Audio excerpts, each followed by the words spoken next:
ইয়াকিন মানি বিশ্বাস। আপনারাও যেটা জানেন, ইয়াকিন অর্থ কি? বিশ্বাস। হাদিসে পাওয়া যায় রাসূলুল্লাহ সাল্লাল্লাহু আলাইহি ওয়াসাল্লাম, এখন লাগবে না, প্যান্টেন চলে গেল, যে আল্লাহর হাবিব সাল্লাল্লাহু আলাইহি সাল্লাম অসুস্থ হলেন ইন্তেকালের আগে, দাঁড়াইয়া নামাজ পড়তে পারেন নাই। তখন কি নামাজ না পড়েছিলেন না বসে বসে পড়ছে? মসজিদে যাওয়ার মতো সামর্থ্য নাই, তারপরেও নিজে দুজনের কাঁধে বর করে মসজিদে গেছে, এমন হাদিস আছে না নাই? আচ্ছা, রাসূল সাল্লাল্লাহু আলাইহি ওয়াসাল্লাম যেদিন ইন্তেকাল করছেন সেদিন কি বেনামাজি ছিলেন না নামাজ পড়ছে? তো ইয়াকিন আসলে আর নামাজ লাগে না, তো রাসূলের ইয়াকিন আইব কোন দিন? নামাজ পড়তে পড়তে মরে গেল, দাঁড়াইয়া পড়তে পারে না, বসে বসে পড়লো। আল্লাহর হাবিব জানালা দিয়ে তাকায় দেখেন সাহাবায়ে কেরাম বসে আছে নামাজের জন্য, আল্লাহর হাবিবের জন্য অপেক্ষা করছে। তিনি বললেন, আয়েশা, তারা তো নামাজের জন্য অপেক্ষা করছে, আমি তো যেতে পারবো না, তুমি খবর পাঠাও আবু বকর যেন ইমামতি করে। সুবহানাল্লাহ পড়েন। আবু বকর যেন ইমামতি করে, পাঠাও। মা আয়েশা বললেন, ইয়া রাসূলুল্লাহ, আমার বাবা তো খুব নরম দিলের মানুষ, আপনার জায়গায় দাঁড়াইয়া উনি ইমামতি করবে এমন তো কান্নাকাটি শুরু করে দিতে পারে, বরং আপনি অন্য কাউকে বলেন। আল্লাহর হাবিব বলল, আয়েশা, আবু বকরকে নামাজ পড়াইতে বলো। আবু বকর সিদ্দিক রাদিয়াল্লাহু তাআলা আনহু খবর পেলেন, নামাজ পড়ানোর জন্য সামনে দাঁড়ালেন। রাসূলুল্লাহ সাল্লাল্লাহু আলাইহি সাল্লাম ইতিমধ্যে একটু সুস্থ ফিল করলেন, উনি ঘর থেকে বের হলেন, হযরত আলীকে ইশারা দিয়ে ডাকলেন, হযরত হামজাকে ডাকলেন, দুইজনের দুই কাঁধে ভর করলেন, তারপরে কোনো রকম পা শেষায়া তিনি মসজিদের ভিতরে ঢুকলেন, ঢুকে ফাঁক করে, কাতার ফাঁক করে একবারে সামনে চলে গেলেন। সামনে গিয়ে আবু বকরের পাশে যখন রাসূল বসলেন, আবু বকর সিদ্দিক রাদিয়াল্লাহু তাআলা আনহু বিশ্বনবীকে দেখে পিছনের দিকে আসতে শুরু করলেন, ইমামতির জায়গা ছেড়ে দিয়ে কাতারের ভিতরে ঢুকতে চান। প্রিয় নবী ইশারা দিচ্ছে, আবু বকর তোমার জায়গায় থাকো। আবু বকর সিদ্দিক রাদিয়াল্লাহু তাআলা আনহু ইশারা মানলেন না, বরং তিনি পিছনে চলে গেলেন। রাসূলুল্লাহ সাল্লাল্লাহু আলাইহি সাল্লাম বসে বসে নামাজের ইমামতি করলেন। নামাজ শেষ হলো, এবার বলছেন, আবু বকর, তোমাকে না আমি ইশারা দিয়ে বুঝাইলাম যে তুমি ইমামতি চালায় যাও, তুমি তোমার জায়গায় থাকো। আবু বকর সিদ্দিক বললেন, ইয়া রাসূলুল্লাহ, আবু কুহাফার ছেলে নবী মুহাম্মদের ইমামতি করবে, এটা হতে পারে যে আপনার ইমাম আমি হব? আপনি ইশারা করছেন, কিন্তু আমি তো ভাবলাম যে আপনার ইমামতি আমি করব, অসম্ভব। এই হাদিস দিয়ে বোঝা যায় প্রিয় নবী অসুস্থ অবস্থায়ও নামাজ ছাড়ে নাই। আর তুমি ব্যাখ্যা করছো ইয়াকিন আসলে নামাজ লাগে না, তো নবীর ইয়াকিন আসলো না, তোমার ইয়াকিন কবে আসবে? আর ইয়াকিন আসলে তো ইবাদত লাগতো না। এখানে ইয়াকিন মানে মাউত। ইয়াকিন শব্দের অর্থ এখানে বিশ্বাস নয়, এখানে ইয়াকিন মানে মৃত্যু। তুমি ইবাদত করো, আবুদ রাব্বাকা হাত্তা ইয়াতিয়াকাল মাউত, তোমার মৃত্যু আসা পর্যন্ত রবের ইবাদত করতে থাকো। সুবহানাল্লাহ। আরে ভণ্ডগুলো ভুল ব্যাখ্যা করে দিশাহারা হয়ে গেল, পথহারা হয়ে গেল। আমার ভাইয়েরা, ঈমান এনেছে, দাবি করছে মুহাম্মাদের উম্মত ৭৩ দল হবে, তার মাঝে ৭২ দল জাহান্নামী, জান্নাতি মাত্র এক দল। তাই শিয়ারা পথহারা হয়ে গেল, কাদেরিয়ারা পথহারা হয়ে গেল, জাবরিয়ারা পথহারা হয়ে গেল, মুতাজিলা পথহারা হয়ে গেল। এরকম আমাদের দেশে পথহারার অভাব নাই। পীরের পায়ে যারা সেজদা দেয় তারা পথ পেয়েছে না পথহারা হয়ে গেছে? তারা এবার বলতেছে, কোরআনের মাঝে আছে আদম আলাইহিস সালাম রে ফেরেশতারা সেজদা দিছে। যদি ফেরেশতারা আদম নবীকে সেজদা দিলে তারা মুশরিক না হয়, তাহলে পীরের পায়ে সেজদা দিলে মুরিদ মুশরিক হবে কেন? আমরা জবাবে বলতে চাই, পীরকে সেজদা দেয়া মুরিদের জন্য জায়েজ, এটা প্রমাণ করার জন্য এই দলিল তোমরা যদি দেও, তাহলে এই আয়াতটা নাজিল হয়েছে যে নবীর উপরে, ওই নবী তো কোনোদিন সাহাবাদের সেজদা গ্রহণ করেন নাই। ফাসাজাদাল মালাইকাতু কুল্লুহুম আজমাউন, হযরত আদমকে সব ফেরেশতা সেজদা করেছে। প্রিয় নবী সাল্লাল্লাহু আলাইহি ওয়াসাল্লাম এই আয়াতটা যখন তেলাওয়াত করে শোনালেন, আমরা আগে শুনেছি না সাহাবারা আগে শুনেছেন? তো এই দলিল দিয়া যদি পীরকে সেজদা দেয়া জায়েজ হতো, তাহলে সাহাবায়ে কেরাম রাসূলকে সবচেয়ে বেশি সেজদা দিতেন, ঠিক কি না? রাসূলের চেয়ে বড় কোনো পীর আছে? সাহাবীদের চেয়ে বড় কোনো মুরিদ আছে? আবু বকর সিদ্দিক রাদিয়াল্লাহু তাআলা আনহু বিশ্বনবীকে জীবনে কি একটা সেজদা দিছে? হযরত ওমর দিছে, হযরত ওসমান রাসূলকে সেজদা দিয়েছে, মা আয়েশা দিয়েছে, হযরত ফাতেমা দিছে। আচ্ছা, হাসান হোসেন তো রাসূলের নাতি, তাই নানারে সেজদা দিছে? বরং সবাই সেজদা দিছে কাকে? এখন তুমি যে ভণ্ড পীর, তোমারে জিজ্ঞাসা করতে চাই, তুমি যে বলছো সেজদা দিলে অসুবিধা নাই, মুরিদ পীরকে দিতে পারে, তুমি এই দলিল দিলা। এখন আমরা প্রশ্ন করতে চাই, ফেরেশতাদেরকে বলেছেন আল্লাহ আদমরে সেজদা করো, অর্ডার দিছে আল্লাহ। এখন পীরকে সেজদা করার জন্য মুরিদকে আল্লাহ অর্ডার দিছে, এমন আয়াত কোরআনে আছে নাকি? তো তোমার দলিল কই? ওই দলিল তো এখানে খাটবে না। আমার বন্ধু, জান্নাতে যাওয়ার জন্য একটা দাওয়াত গ্রহণ করা আবশ্যক। ওই দাওয়াতটা গ্রহণ না করার কারণে আজকে হাজার হাজার নামাজি এমন এতক্ষণ যে ওয়াজগুলো করেছি আপনাদের গায়ে কিন্তু পড়ে নাই, এগুলো ফাঁকে দিয়া অন্যের গায়ে পড়ে গেছে। কারণ আমি জানি এখানে বেনামাজি ভণ্ড পীরের মুরিদ এখানে নাই। নামাজ লাগবে না এমন কেউ আছেন নাকি এরকম? তাহলে এই ওয়াজ আপনার গায়ে কিন্তু পড়ে নাই, আপনি খুব ভালো আছেন, সেফ জোনে আছেন। পীরের পায়ে সেজদা দেয় এমন লোক এখানে 2-4 জন আছে নাকি? আমার মনে হয় নাই। আলহামদুলিল্লাহ, তাহলে এই ওয়াজও আপনার গায়ে পড়ে নাই। তা আপনি পথহারা নন, মনে মনে ভাবছেন তাহলে আমি জান্নাতের পথে তো আছি। কিন্তু বন্ধু, আল্লাহর ইবাদত করতে রাজি হইছেন, তাগুতকে ছাড়তে রাজি হন নাই। তাগুতের সাথে সম্পর্ক আছে এমন 2-4 জন আজকের মাহফিলও আছে না নাই? 2-4 জন না, আমার মনে হয় এখানে ডজনের বেশি আছে, হয়তো কয়েক ডজনও হইতে পারে, অথবা অর্ধেক হইতে পারে, কোয়া যায় না। তাগুতের সাথে সম্পর্ক রাখার কারণে আপনার নামাজ, রোজা, হজ, যাকাত সব বাতিল। রাসূলুল্লাহ সাল্লাল্লাহু আলাইহি ওয়াসাল্লাম সহ সব নবীর মেসেজ, ইবাদত করো আল্লাহর এবং তাগুতের সাথে সম্পর্ক রাখিও না। এই দুটা আলাদা করা যাবে না, দুটা একসাথে গ্রহণ করতে হবে। যে দুটা একসাথে গ্রহণ করেছে তার জান্নাত নিশ্চিত হয়ে গেছে।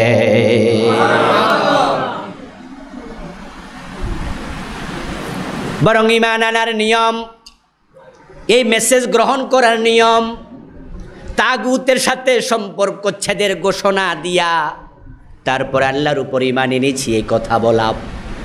নিয়মটা এই যে মুমিন হলে, ঈমানদার হলে, রাসূলদের মেসেজ গ্রহণ করলে আপনি জান্নাতি।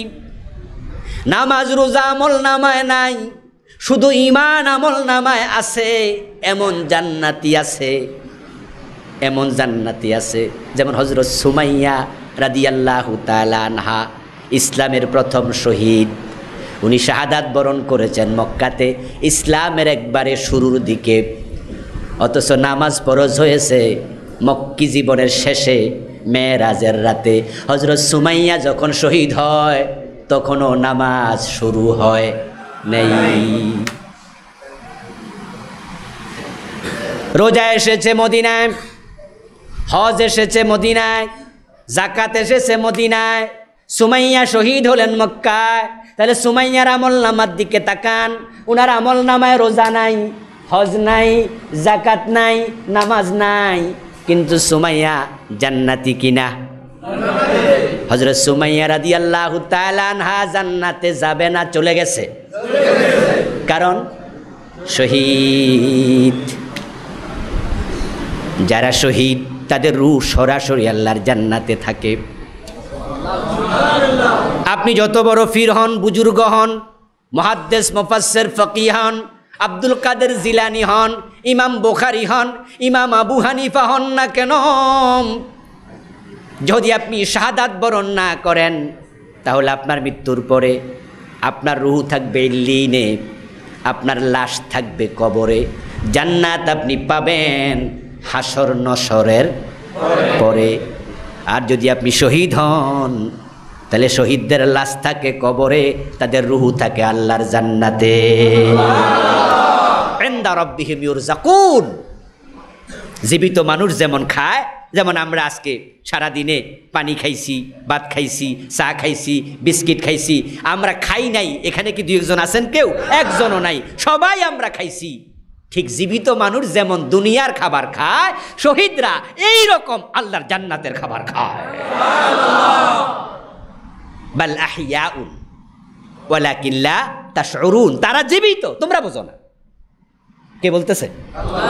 ওয়ালা তাকুলু লিমান ইউকতালু ফি সাবিলিল্লাহি আমওয়াত। তাদেরকে মৃত্যু বলো না, বাল আহইয়া, তারা জীবিত। ইনদা রাব্বিহিম ইউরযাকুন। আর এক আয়াত আল্লাহ বলে রবের কাছে তারা রিজিক পায়। শহীদ হওয়ার সাথে সাথে রাসূলুল্লাহ সাল্লাল্লাহু আলাইহি সাল্লাম বলেন, শহীদের রুহুটাকে আল্লাহ তাআলা জান্নাতি একটি পাখির ভিতরে ঢুকাইয়া জান্নাতে ছেড়ে দেয়।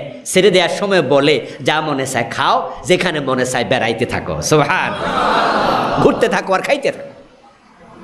হযরত সুমাইয়া জান্নাতে আস, অথচ আমল নামার দিকে তাকান, রোজাও নাই, নামাজও নাই, হজও নাই, যাকাতও নাই, কিন্তু বলুন তো ইমানটা আছে না নাই? আর আব্দুল্লাহ ইবনে উবাইয়ের দিকে তাকান, হেতে কিন্তু নামাজও পড়ছে, রোজাও রাখছে, হ্যাঁ, রাসূলের সাথে দাড়িও রাখছে, টুপিও মাথার দিচ্ছে, রাসূলের পিছনে ইক্তেদা কইরা একবারে কি আল্লাহর ওলির মতো ভাব ধরছে। হ্যাঁ, ইজা কামু ইলাস সালাতি কামু কুসারা, নামাজ পড়তো, কিন্তু আমল নামায় কি ইমান আছে? কপালে কি জান্নাত আছে? নাই। ইমান থাকলে জান্নাত হবে। এখন ইমান আসবে কখন? তাগুতের সাথে সম্পর্ক ছিন্ন করে কালেমা পড়বেন যখন। ইসলামের খুঁটি আমরা আলোচনা শুরুতে বলেছি 5টা। কয়টা? 5টা। আচ্ছা, 5টার মাঝে ইমানের কথা এখন বলছি আমরা। দ্বিতীয় খুঁটির নাম সালাত, নামাজ। আচ্ছা বলুন তো, এই নামাজটা আমরা মন মতো পড়ি না নিয়ম মতো?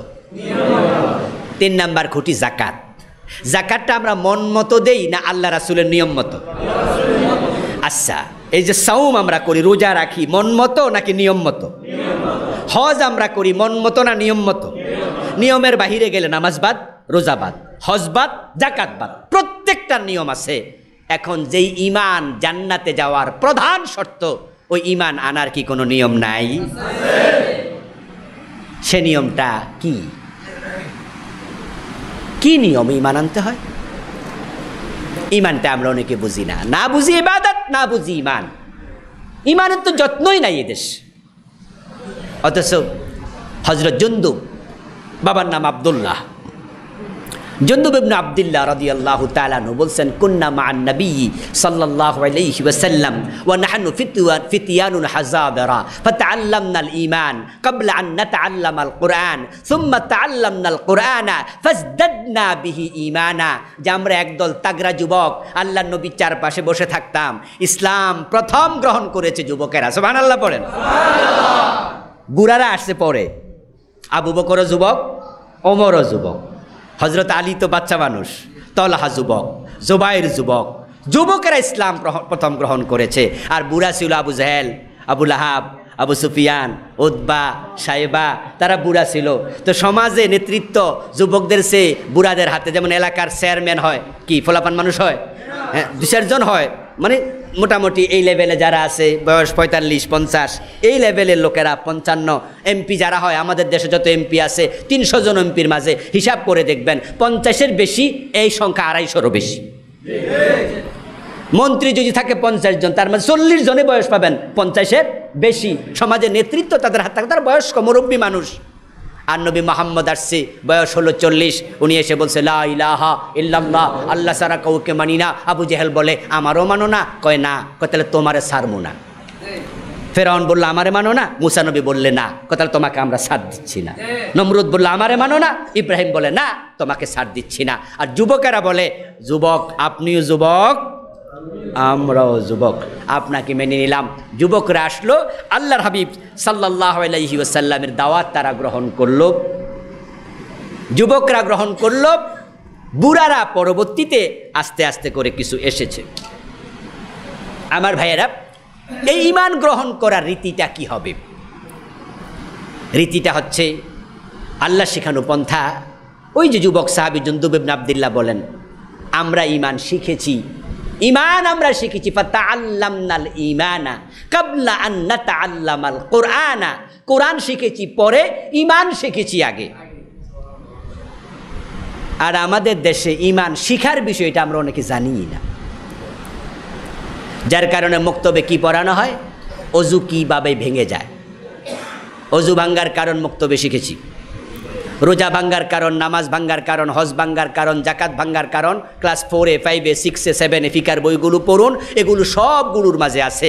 কিন্তু ঈমান কিভাবে আনে, নিয়ম কি, কিভাবে ভেঙে যায়, এগুলো আমাদের দেশে সিলেবাসে নাই বললেই চলে। অথচ ঈমানবিহীন ইবাদতের এক আনা দামও নাই। যার কারণেই তো আমাদের দেশে নামাজও পড়ে, সুদও খায়, রোজাও রাখে, হজও করে, মানুষের হক নষ্ট করে। এমন হাজার হাজার নামাজি আছে, টুপিওয়ালা, দাড়িওয়ালা আছে, যারা আল্লাহর জমিনে আল্লাহর আইনের কথা বললে মৌলবাদী বলে, রাজাকার বলে গালি দেয়, চেহারা কালো হয়ে যায়। আল্লাহর আইনের বিরুদ্ধে কথা বলছো, তারা তো বড় মুখে দাড়ি। আশ্চর্য মানুষ, মাথায় কিন্তু টুপি আছে, এবং উনি 5 ওয়াক্ত নামাজ পড়ে। উনি বোঝে নাই উনি ঈমান হারা। নিয়ম কি? আল্লাহ নিয়ম শিখাচ্ছেন, ফামান ইয়াকফুর বিত্তাগুত ওয়া ইউমিন বিল্লাহি ফাকাদ ইসতামসাকা বিল উরওয়াতিল উসকা লা ইনফিসামা লাহা। ঈমান আনার নিয়ম হলো ফামান ইয়াকফুর বিত্তাগুত, যে ব্যক্তি তাগুতের সাথে কুফরি করবে, ওয়া ইউমিন বিল্লাহি, তারপর আল্লাহর উপর ঈমান আনবে। সিস্টেম দেখেন, আগে হবে তাগুতের সাথে কুফরি, তারপরে ঈমান, তারপরে বলবে লা ইলাহা ইল্লাল্লাহ। এটা সিস্টেম। কিন্তু আমাদের দেশে তাগুতকে পকেটে রাখে, তাগুতকে বগলের তলে রাখে, তাগুতকে বুক পকেটে রাখে, কলিজার ভিতরে রাখে, রেখে আবার বলে লা ইলাহা ইল্লাল্লাহ। না, এটা ঈমান নয়। আপনারা গ্রামের মানুষ, অনেকের ঘরের মাঝে দুধের গাবি আছে, আছে না? আচ্ছা, সকালবেলা যখন দুধ দহন করতে যান, আপনারা বালতিতে দহন করুন অথবা একটা পাতিলে দহন করেন। দুধ দহন করেন আগে না এটা পরিষ্কার করেন আগে? যত লোক দুধ দহন করে, যদি 100 জন লোক দুধ দহন করে, আগে বালতির দিকে একটা নজর তাকায়, তাকায় যদি দেখে যে ময়লা আছে, এটা আগে ধুইয়া নেবে। কারণ সে জানে দুধ যত দামি হোক, ময়লার মাঝে রাখলে দুধ খাওয়া যাবে না। আগে পাত্র পরিষ্কার করো, তারপরে দুধ রাখো। ঈমান বড় দামি জিনিস, তাই যে কলবে ঈমান থাকবে, ওই কলবে তাগুত থাকতে পারবে না। এখন তাগুত আপনার কলবে আছে কিনা বুঝবেন কেমনে? তাগুত যদি না চিনেন আছে কিনা বুঝবেন কেমনে? আরে কত নামাজি নিজেই তাগুত, তাগুতের সাথে সম্পর্ক কিসের? হে নিজেই তো তাগুত। আর কতজনের স্বাস্থ্য ভাই তাগুত, খালতো ভাই তাগুত, ভঞ্জামাই তাগুত, চাচা তাগুত, জেডা তাগুত, এবং ওই নামাজি তাগুতের সাথে সম্পর্ক রাখছে বিভিন্ন কারণে, বংশীয় কারণে সম্পর্ক রাখছে, আত্মীয়তার কারণে সম্পর্ক রাখছে, চাকরি বাকরির কারণে সম্পর্ক রাখছে, ব্যবসায়িক কারণে সম্পর্ক রাখছে। আপনি জানেন যে লোকটা তাগুত, জানার পরেও বৈষয়িক স্বার্থে আপনি সম্পর্ক রাখছেন। তাগুতের সাথে সম্পর্ক যদি আপনি রাখেন, যেই কারণেই রাখেন, আপনার অন্তরে আর ঈমান থাকবে না। তাগুত বলা হয় সীমালঙ্ঘনকারীকে। যেই সীমালঙ্ঘনকারী আল্লাহর বিধান নিজে মানে না, অন্যকে মানতেও দেয় না। শাব্দিক অর্থে তাগুত মিনাত তাগী, তাগী থেকে এসেছে। তাগী মানে বিদ্রোহী, তাগী মানে সীমালঙ্ঘনকারী। শাব্দিক অর্থে যে ব্যক্তি কবিরা গুনাহ করে সে সীমালঙ্ঘনকারী। যেমন আজকে জোহরের নামাজ পড়ে নাই, এমন কিছু মুসলমান আমাদের এলাকায় আছে না? সে তাগুত না, সে ফাসেক, সেও সীমালঙ্ঘনকারী। তার নাম তাগুত না, শাব্দিক অর্থে সে সীমালঙ্ঘন করেছে, কিন্তু শারঈভাবে সে ফাসেক, কবিরা গুনাহগার। কারণ সে নামাজ অস্বীকার করে না, কিন্তু পড়ে নাই। আর আপনাদের এলাকায় যদি কোনো হিন্দু থাকে, ও কি আজকে জোহর পড়ছে, আসর? সেও তাগুত না, সে হলো কাফের। কারণ সে নামাজ বিশ্বাসও করে না, নামাজ আদায়ও করে না। এর ভিতরে দুইটা জিনিস পাওয়া গেছে। আপনার স্বাস্থ্য ভাই জোহর পড়ে নাই, কিন্তু সে বিশ্বাস করে। সীমালঙ্ঘন একটা পাওয়া গেছে, সে না বেনামাজি, সে ফাসেক। পাশের বাড়ির হিন্দু বেনামাজি, সাথে আবার কাফের, কারণ নামাজ পড়েও না, নামাজ মানেও না, সেও কিন্তু তাগুত না, সে হলো কাফের। তাহলে তাগুতটাকে, তাগুত হলো সেই শক্তি, সেই ব্যক্তি যে আল্লাহর দিন মানে না, আমরা মানতে চাইলে মানতে দেয় না, যে মানতে যায় উল্টা তারে ধরে জেলখানা দিয়ে দেয়, ফাঁসিতে ঝুলাইয়া দেয়, উসিলা ধরে ধরে তাকে কোণঠাসা করে। আচ্ছা, এ কোরআনের মাঝে নামাজের কথা আছে, আছে না? রোজা আচ্ছা, কেউ যদি নামাজের বিরুদ্ধে অবস্থান নেয়, হে তো পড়ে না, বরং ফুটতে দেয় না, নামাজ পড়ার কথা বললে হে খেপে যায়, লোকটা কি ইমান থাকবে? এটাই তাগুত। রোজার কথা বললে খেপে যায়, হ্যাঁ কিসের রোজা, রাখো তো সব, এই তাগুত। চিনবেন? বলেন হুজুর, এমন লোকের সাথে তো আলহামদুলিল্লাহ আমাদের কোনো সম্পর্ক নাই, আর যাদের সাথে সম্পর্ক আছে নামাজের বিরুদ্ধে হুজুর আমাদের এলাকায় কেউ কথা বলতে আমরা জীবনও।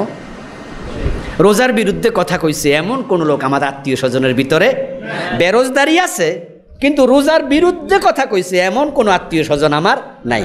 তা আপনি বলছেন যে সে তাগুত না, অথচ আমি বলেছি এখানে অর্ধেক লোক অত তাগুত আছে, সম্পর্ক আছে, ইমানহীন আছে। ঘটনা কি? আরেক জায়গায় গেলে পাবেন। আচ্ছা বলুন তো, চোর ধরে হাত কেটে দাও, এমন আইন এখানে আছে কিনা? এটার বিরুদ্ধে কথা বলা লোক বাংলাদেশে আসেনি। আল্লাহ ছাড়া কারো আইন চলবে না, এমন কথা কোরআনে আছে। এক দুই জায়গায় না, ডজন ডজন জায়গায়, ডজন ডজন জায়গায়। আলা লাহুল খালক ওয়াল আমর ইনিল হুকমু ইল্লা লিল্লাহ ওয়া লাহুল হুকমু ওয়া ইলাইহি তুরজাউন। আরও কত আয়াত যেখানে আল্লাহ তাআলা বারবার বলছেন সৃষ্টি যার, আইন চলবে শুধুই তার। এবার আপনাদের কাছ থেকে আমি একটু কলিজা ভরা জবাব চাই, বুঝে শুনে জবাব চাই। জানলে একটু মেহরবানি করে বলবেন, নিজে বুঝার জন্য, স্মরণে রাখার জন্য বলবেন। আল্লাহর আইনের বিরুদ্ধে কথা বলে, আল্লাহর আইনের কথা শুনলে রাগে যায়, খেপে যায়, এমন লোক আত্মীয় স্বজনের মাঝে আছে না নাই? বন্ধু বান্ধবের মাঝে আছে না নাই? এমন লোকের সাথে সম্পর্ক আত্মীয় স্বজন না, বন্ধুও না, দলগত কারণে, বৈষয়িক কারণে, চাকরির কারণে, ব্যবসার কারণে তাদেরকে সাপোর্ট করে, মিছিল করে তাদের পক্ষে, এমন লোক এখানেও আছে না নাই? তাহলে বোঝা গেল আপনার কলিজা থেকে, কল্প থেকে তাগুতকে আপনি সরাইতে পারেন নাই। আমাদের দেশে যেই পরিমাণ মানুষ নামাজি আছে, আমি তো বলি এই দেশে ইসলাম কায়েমের জন্য বেনামাজির কাছেও যাওয়া লাগে না। আপনি লক্ষ্য করে আশ্চর্য হবেন, ঢাকা শহরে জুমার দিন 3 তলা মসজিদ, 4 তলা, 5 তলা, 6 তলা, 7 তলা মসজিদও ঢাকা শহরে আছে। জুমার দিন কোনো তলায় জায়গা হয় না, রাস্তাঘাটে পর্যন্ত জায়গা হয় না। আচ্ছা, এই যে নামাজি মানুষগুলো মসজিদে গেল, আপনাদের গ্রামে গঞ্জেও লক্ষ্য করবেন, জুমার দিন নামাজে আসেনি এমন লোক বাড়িতে বসে আছে কয় পার্সেন্ট হবে? কয় পার্সেন্ট হবে বলেন? যে জুমা পড়তে যায় নাই এমন লোক গ্রামে খবর নিয়েন, দেখবেন যে কানা, লুলা, ল্যাংরা পর্যন্ত চলে যায়, ঠিক না? আচ্ছা, এই নামাজিগুলা যদি শুধুমাত্র বলতো তাগুতের সাথে আমরা নাই, এদেশ ইসলাম কায়েম হতে 6 মাসও লাগবে না, 6 মাসও লাগবে না। যেই পরিমাণ লোক এদেশে হজ করছে, শুধু হাজি সাহেবরা যদি বলতো যে আমরা হাজিরা তাগুতের সাথে আর নাই, শয়তান আমরা পাথর মারছি, সে শয়তানকে আর পকেটে জায়গা দেব না। ইসলাম কায়েম করার জন্য আপনাদেরও লাগবে না, ওরাই যথেষ্ট। কারণটা কি?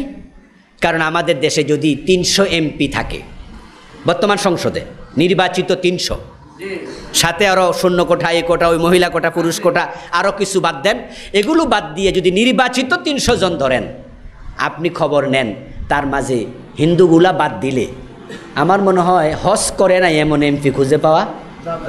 মমতাজ বেগম হজ করছে, ঠিক না? ঠিক না? এই যে এমপি মমতাজ, আমি তার নামটা কেন বললাম? কারণ সে গান টান গায় এবং অশ্লীল গান গায়, ওনাকে ছোট করার জন্য না। অর্থাৎ একজন গায়িকা এবং তার গানের শব্দগুলো কি না শালীন হাইটা যায় ফাইটা যায় আরো কত কিছু। সকালবেলা ঘুম থেকে ওইটা দেখে আমি বন্ধুর কোলে রে, আমি বন্ধুর কোলে, আস্তাগফিরুল্লাহ, এ জামাই থাকতে বন্ধুর কোলে। তো এই যে গানের শব্দ, এত বোঝা যায় তিনি শালীন ব্যক্তি না, কিন্তু উনিও কি করছে? তাইলে আবার হজ করে নাই কেটে হেডা কর। রাশেদ খান মেনন করছে না হজ? ইনু সাহেব হাসানুল হক ইনু হজ করে নাই? আপনি দেখেন এই যে আমাদের 300 এমপির মাঝে হয়তো 250 এমপির বেশি হাজি। আচ্ছা, এই হাজি সাহেবরা যদি কালকে ঘোষণা দেয় যে শয়তানকে পাথর মাইরে আসছি ওই শয়তানের সাথে আর নাই, আমরা আল্লাহর সাথে এখন থেকে আসি, তাহলে তো ইসলাম কায়েম হতে ওরা একবার হ্যাঁ বললে দেশে ইসলাম কায়েম হয়ে যায়। আমাদের ওয়াজ আর লাগে না। আমরা তো ওয়াজ করেছি, আমিও তো করতেছি 21-22 বছর। আমাদের মুরব্বী ওস্তাদরা করছে, স্বাধীনতার পর থেকে করছে, স্বাধীনতার আগেও তো ওয়াজ নসিহত ছিল না? আচ্ছা, এত ওয়াজ আমরা করলাম, ওয়াজ করতে করতে মুরব্বী হুজুররা মরে গেছে, সুদ কি মারা গেছে না আরো জোয়ান হয়েছে? দিন দিন সুদ বাড়তেছে। ঘোষ কি কমেছে না বেড়েছে? বেপর্দা বেহায়াপনা কমেছে না বেড়েছে? বেহায়াপনা বেপর্দা বাড়তে বাড়তে বাড়তে বাড়তে ওয়াজ আমরা করছি, রেজাল্ট আমরা খুব একটা পাচ্ছি না, বরং রেজাল্ট হচ্ছে খুব কম, কিছু লোক আমল করে হচ্ছে, কিন্তু যেই পরিমাণ রেজাল্ট হওয়ার কথা হয়নি, কারণ আমাদের নেতারা ইসলামের পক্ষে আসেনি। তারা চাইলে একবার হ্যাঁ বললে দেশে বোরকা কায়েম হতে একদিনের বেশি লাগে না, একবার হ্যাঁ বললে বোরকা কায়েম হয়ে যায়। বরং বেপর্দা এমন হওয়া হয়েছে বাচ্চা হয় বাপ খুঁজা পাওয়া যায় নাকি? যে এতটা ব্যভিচার জেনা অপরাধ বাড়ছে যে বাচ্চা হওয়ার পরে মা কয় আমার বাচ্চা, এবার বাপ কাটা সাংবাদিকরা খুঁজা বাইর করে। কি আজীব! ওরা নাকি সেলিব্রিটি, ওরা দেশের নাকি নাম্বার 1, যার দিকে তাকায় হে প্রেগনেন্ট হয়ে যায়। কি আজীব, কি অবস্থা! সন্তানের বাপের পরিচয় অন্যরা খুঁজে দেয়, মা দাবি করে আগে সাংবাদিক সম্মেলন কইরা এরপরে এবার খুঁজে টুজা আনে, হে পরে আস্তে আস্তে কহে আমি বাপ। কি আজীব! বেপর্দা বেহায়াপনা কোথায় গিয়ে দাঁড়িয়েছে! আমাদের দেশের মেয়েরা আগে যদি একটু ওড়নাটা একটু বুক থেকে সরাইয়া হাঁটতো, তাহলে এলাকার মুরব্বীরা কইতো এই বেয়াদ্দব কার মাইয়া এইটা কেডারে, ঠিক নি ঠিক নি, এই তোর মাথার ওড়না কই, একটু ওড়না যদি পইরা রাস্তা দিয়ে হাঁটতো, ওড়না মাথায় নাই, ধমক মারতো, এই বেয়াদ্দব মাইয়া, তোর বাপ কেডা, তুই বাড়ি কই। আর এখন হইছে মেয়েরা ফুটবল খেলে না, হাফ প্যান্ট হাঁটুর উপরে পইরা ফুটবল শুধু বাংলাদেশে খেলে না, বিদেশ যাইও খেলে। আর ওখানে কার সাথে জিততে আইছে ওদেরকে সাত খুইলা গাড়ি লইয়া কিভাবে জাতি সংবর্ধনা দিল। ওই মেয়েগুলো চুলের দিকে তাকাইলে সওয়াব হয় না কবিরা গুনাহ হয়? গলার দিকে তাকাইলে সওয়াব না গুনাহ? চেহারা তাকাইলে সওয়াব না গুনাহ?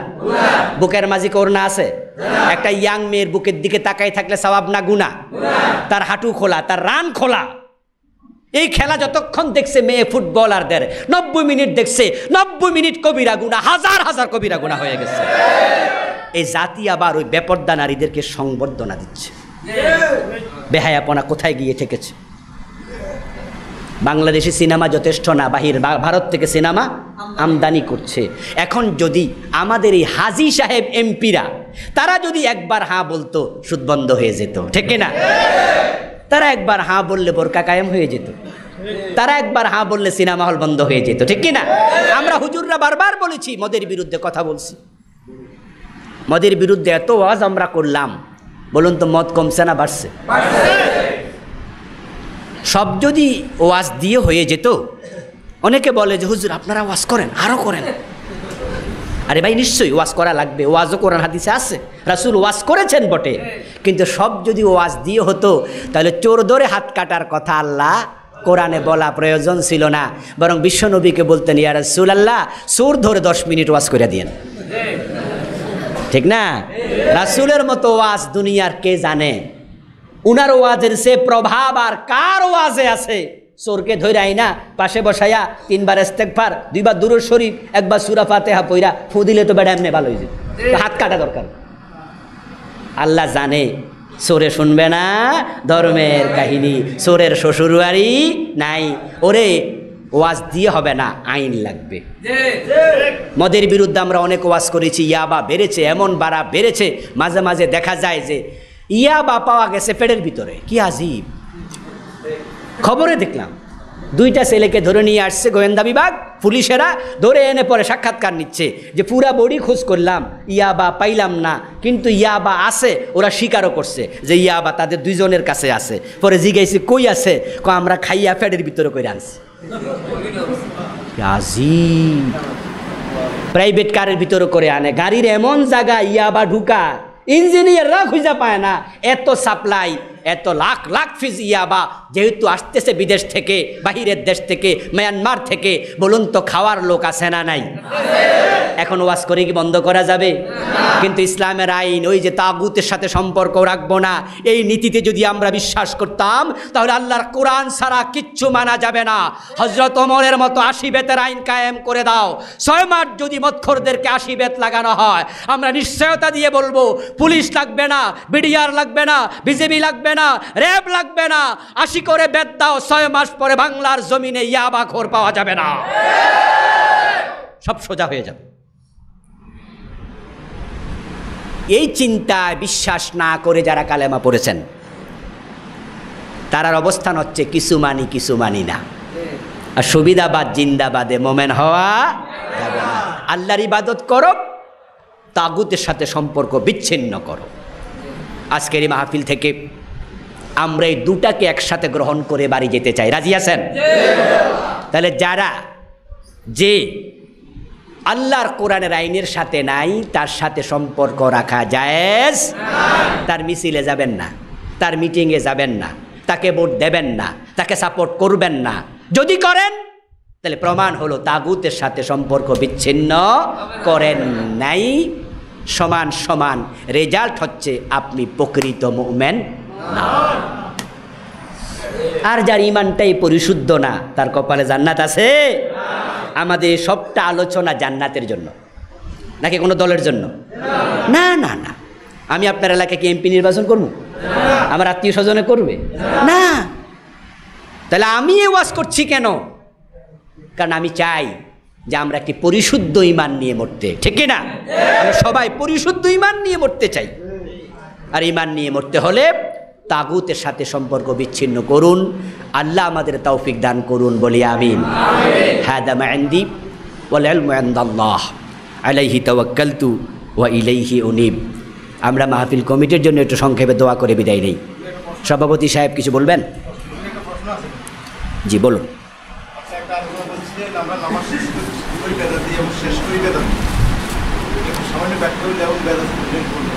সংক্ষিপ্ত ব্যাখ্যা তো এটা বলা যাবে না। ওই আলোচনাটা শোনার অনুরোধ রাখছি যে আমার নামাজ নিয়ে লেখা বই আছে, আজকে গাড়িতেও আছে। তো সেখানে নামাজ নিয়ে যে বেদাতগুলো আমাদের সমাজে প্রচলিত আছে এগুলো আমি আলহামদুলিল্লাহ তুলে ধরেছি। নামাজে অসঙ্গতিগুলো, ওই অসঙ্গতিগুলো বই থেকে পড়ে নিয়েন, এত সংক্ষেপে বলা যাবে না। এটা ছোট ছেলে মেয়েদের গলায় এবং কোমরে তাগি লাগানো যাবে, টাকা লাগাবেন না, এটা ঝুলানো নিষেধ। তাবিজ, তুমার, তামিমা, তাগা, কড়ি, এরপরে আপনার খন্তা, কুড়াল, গ্রামে ছোট বাচ্চাদের গলার মাঝে 15-20টা পাওয়া যায় না, এগুলো লাগাবেন না। হাদিস মান আল্লাকা শাইআন উকিলা ইলাইহি, প্রিয় নবী বলেছেন যে ব্যক্তি কিছু ঝুলালো তাকে তার উপরে ন্যস্ত করা হলো, তার দায়িত্ব আল্লাহর নেয় না। এজন্য আমরা অসুস্থ হলে ওষুধ খাবো, এটা সুন্নাহ। হাদিস কোরআন থেকে দোয়া শিখে ফু দেব, ঝাড়ফুঁক করব, এটা রাসূল করেছেন, এটা সুন্নাহ। কিন্তু আল্লাহর হাবিব সাল্লাল্লাহু আলাইহি সাল্লাম কখনো তাবিজ ঝুলায় নাই, তামিমা নিষেধ করেছে। এই জন্য তাবিজ তামিমা এগুলো পরিহার করবেন। শুধু নামাজের ক্ষেত্রে অজু লাগবে, অন্য কোনো ক্ষেত্রে অজু লাগবে না। অজু লাগবে কোরআন স্পর্শ করলে অজু লাগবে, এটা হাদিস। কোরআন পড়লে লাগবে না, স্পর্শ করবেন অজু লাগবে। এরপরে কাবা শরীফ তাওয়াফ করবেন, অজু লাগবে। নামাজ পড়বেন, অজু লাগবে। এগুলো তো অজু লাগবে, শুধু নামাজ না, কাবা তাওয়াফও করা যাবে না অজুবিহীন। ছোট বাচ্চা কিংবা 10 বছরের ছেলেরা প্রথম কাতারে দাঁড়ালে কোনো অসুবিধা? কোনো অসুবিধা নেই, কোনো অসুবিধা নেই। বাচ্চারা মুরব্বীরা প্রথম কাতারে দাঁড়াবে, বাচ্চারা দ্বিতীয় কাতারে দাঁড়াবে, তারপরে মহিলারা দাঁড়াবে। হাদিস আছে ওই মহিলা যখন মসজিদে যেত রাসূলের যুগে অ্যাভেলেবেল, তখন পুরুষদের থেকে নারীদেরকে আলাদা করার জন্য বাচ্চাদেরকে মাঝখানে দেওয়া হতো। আর এখন বাচ্চাদেরকে যদি আপনি সবগুলো একসাথে দেন, এরা নামাজ পড়ে না ঝগড়া করে, কিলাকিলি করে, হাসাহাসি করে, দুষ্টামি করে। হ্যাঁ, তো এই জন্য যদি আপনি ওদেরকে বরং কাছে নিয়ে এই বাচ্চা এই পাশে দাঁড়া করাবেন, আরেকটা ওই পাশে দাঁড়া করাবেন, আরেকটা উনার পাশে দাঁড়া করাবেন, তাহলে দেখবেন যে শান্তভাবে নামাজ পড়বে। আর আপনারা কিভাবে নামাজ পড়ছেন দেখে দেখে নামাজও শিখবে। এই জন্য বাচ্চারা সামনে থাকলে ওদেরকে ধাক্কাইয়া পিছনে আনা দরকার নাই। আর বাচ্চারা মাঝে মাঝে একটু দুষ্টামি করবে, করলে কিছু মনে করা যাবে না, ওরা ছোট মানুষ। হ্যাঁ, রাসূল সাল্লাল্লাহু আলাইহি ওয়াসাল্লাম নামাজ পড়তেন, রাসূলের কান্দে উঠতো, হাদিস আছে না? তা আপনি তো মেজাজ খারাপ করতেছেন একটু হাসি শুনা, আর হাসান হোসেন যে কান্দে উঠতো। এই জন্য তাদের সাথে রাগ দেখানো যাবে না। একটা ভিডিও দেখলাম গতকালকে সম্ভবত, যে মসজিদে সিসি ক্যামেরা দিয়ে ভিডিওটা করা হয়েছে, যে বাচ্চা দুজন পাশাপাশি সেজদা দিচ্ছে। একজন ইয়াং 30-35 বয়স এমনই হবে, যা দেখলাম, দাড়ি টাড়ি কাঁচা। দেখলাম আল্লাহর বান্দা মসজিদে ঢুকে সেজদা অবস্থায় এক বাচ্চাকে লাথি মারছে, পা দিয়া লাথি মেরে ওরে সরাইয়া হেস বাচ্চা বসে গেছে। তারপরে কয় সর, পরে উনি সেজদা গেছে। কি আচরণ, নাউজুবিল্লাহি মিন যালিক। বাচ্চা সেজদায় ওরে পা দিয়া লাথি মেরে সরাই দিছে। এই নামাজির চরিত্র এটা? বরং বাচ্চারা মসজিদে গেলে কোনো হুজুর আছে, কোনো নামাজি আছে, দাড়ি পাকা মুসলমানও আছে, ধমক মারে, হে হাসলি কেডারে, মনো আজরাইলের ছোটো ভাই, এমন মেজাজ দেখা। এই বাচ্চারা কি মসজিদমুখী হবে? আদর করবেন, ভালোবাসবেন, হাসি দিলে মাথা হাত মুছে দেবেন, হাত মুছে বুঝাই দেবেন আস্তে করে কানের কাছে মুখ নিয়া, যে বাবা মসজিদে হাসতে নাই, আমাদের নামাজে ডিস্টার্ব করিও না। প্রয়োজনে যাই চকলেট নিয়ে যাবেন, চকলেট দিয়ে হাতে বলবেন যে তুমি যদি কালকে আসো মসজিদে আর কোনো কথা না বলো, ডিস্টার্ব না করো, কালকে 2টা চকলেট দেবো। মসজিদেও আসবে, দুষ্টামিও কমে যাবে, ঠিক কি না? এটা না করে উল্টা করেন। শুনেছি একসাথে খাওয়া সুন্নাত, এক প্লেটে খাওয়া সুন্নাত কি? খেতে পারেন একসাথে, মুসলমান একসাথে খেতে কোনো আপত্তি নেই, এক প্লেটও খেতে পারেন, আলাদাও খেতে পারেন, কোনো অসুবিধা নেই। জাযাকুমুল্লাহ। জি, এক ভাই আমাকে ভালোবাসা জানিয়েছেন, আল্লাহর জন্য আমি আপনাকে ভালোবাসি। জি, আর কোনো কথা বলবেন?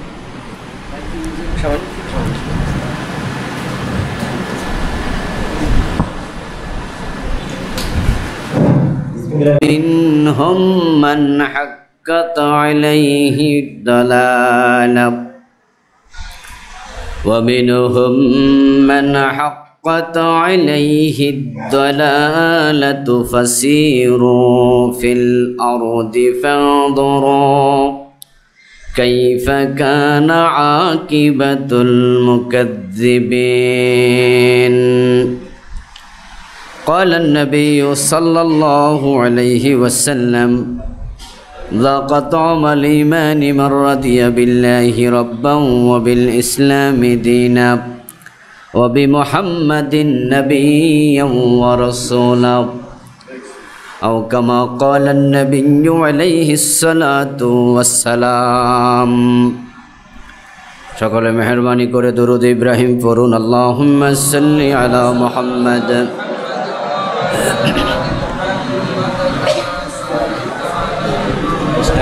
পোস্টার বা লিফলেট কিছু নেই, পোস্টার লিফলেট কিছু আছে, পোস্টার বা লিফলেট।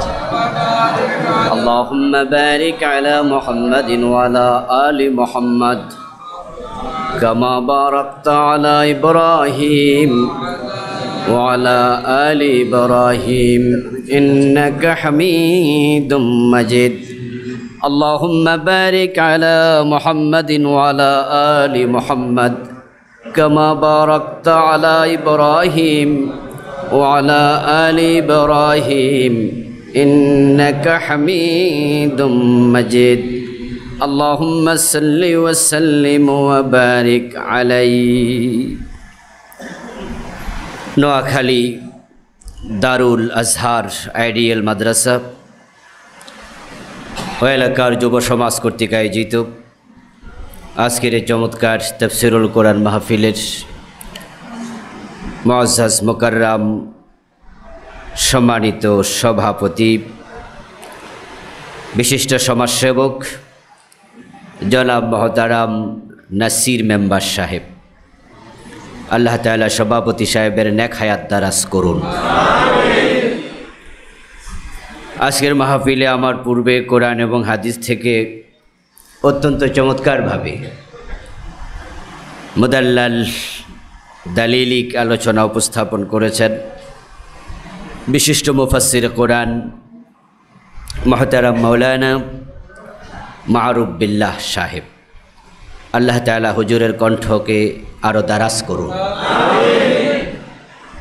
আপনাদেরকে ইসলামী সঙ্গীত শুনিয়ে উজ্জীবিত করেছেন নন্দিত সঙ্গীত শিল্পী,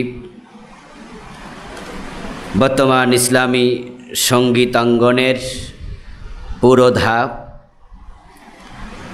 আমাদের সকলেরই প্রিয় শিল্পী মোহতারাম মশিউর রহমান সাহেব।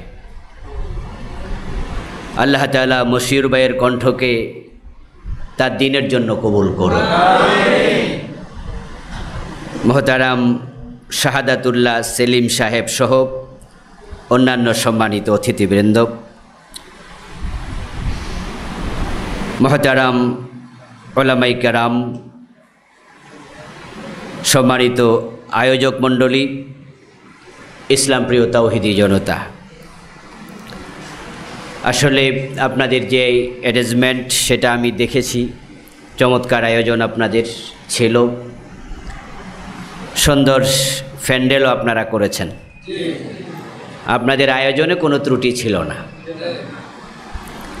কিন্তু রেদা বিল কাদা ওয়াজিব। আল্লাহ তাআলা যে ফয়সালা করেন, যে সিদ্ধান্ত তিনি নেন, তার উপরে সন্তুষ্ট থাকা তার গোলামদের জন্য আবশ্যক, এটা ওয়াজিব। আল্লাহর খুশি আমাদের খুশি, ঠিক কিনা? আপনারা যারা আয়োজন করেছেন, আল্লাহ তাআলা মানুষের অন্তরের দিকে তাকান, তারপরে আমলের দিকে তাকান। তো আপনাদের অন্তর যদি খলসিয়তে পরিপূর্ণ থাকে,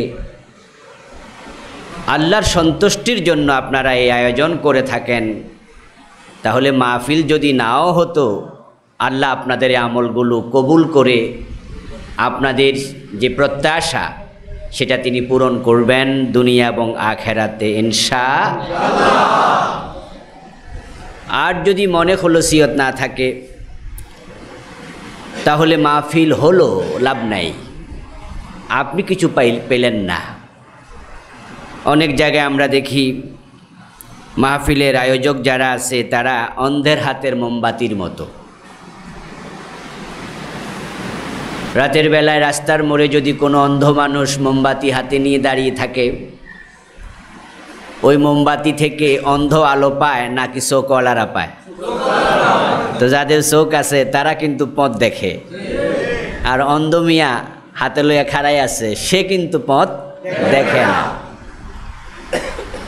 অনেক আয়োজক আছে, তাদের মাহফিলে এসে আল্লাহর অন্য বান্দারা উপকার পায়, নেকি পায়, পথের দিশা পায়, আলোচনা শুনে উপকার পায়, কিন্তু যারা আয়োজন করছে তারা উপকার পায় না, কারণ তাদের ওয়াজ শোনারই সময় নাই। ব্যস্ততা কাকে বলে? তো আজকে দেখেন আয়োজকদের কোনো ব্যস্ততা নাই, ঠিক না? কোনো ধাক্কাধাক্কি নাই। যারা ওয়াজের অ্যারেঞ্জ করছে তারা কিন্তু ওয়াজ শুনতে পারে না ব্যস্ততার কারণে, কিন্তু আজকে আল্লাহ একটা উসিলায় ওয়াজ শোনার ব্যবস্থা করে দিয়েছে, উপকার হবে ইনশাআল্লাহ। আল্লাহ কিসে কল্যাণ রেখেছেন আমরা জানি না। আজকের এই বৃষ্টি আপনাদের জন্য ক্ষতির কারণ হয়েছে একটু, আপাত দৃষ্টিতে মাহফিলটা আরও সুন্দর হতে পারত, হয়নি। কিন্তু আল্লাহর এমন কোনো মাখলুকও তো আছে যে মাখলুকের আজকের এই বৃষ্টিটা খুব উপকারী হয়েছে। তো আল্লাহ কার দিকে তাকায়া এই বৃষ্টি দিয়েছে এটা তো আমরা জানি না, জানার কথাও না। এজন্য আমরা আল্লাহ তাআলার সিদ্ধান্তে সন্তুষ্ট থাকতে চাই। আমরা দোয়া করছি এই মাহফিলের জন্য যারা টাকা দিয়েছেন, পয়সা দিয়েছেন, বুদ্ধি দিয়েছেন, পরামর্শ দিয়েছেন, মাহফিলের আয়োজন করেছেন, আল্লাহ তাআলা আপনাদের সব খেদমত কবুল করুন। আপনাদের যাদের মা বাবা আপনজন প্রিয়জন কবরে আছে, আল্লাহ এর উসিলায় সবার কবরকে জান্নাতে টুকরা বানিয়ে দিন।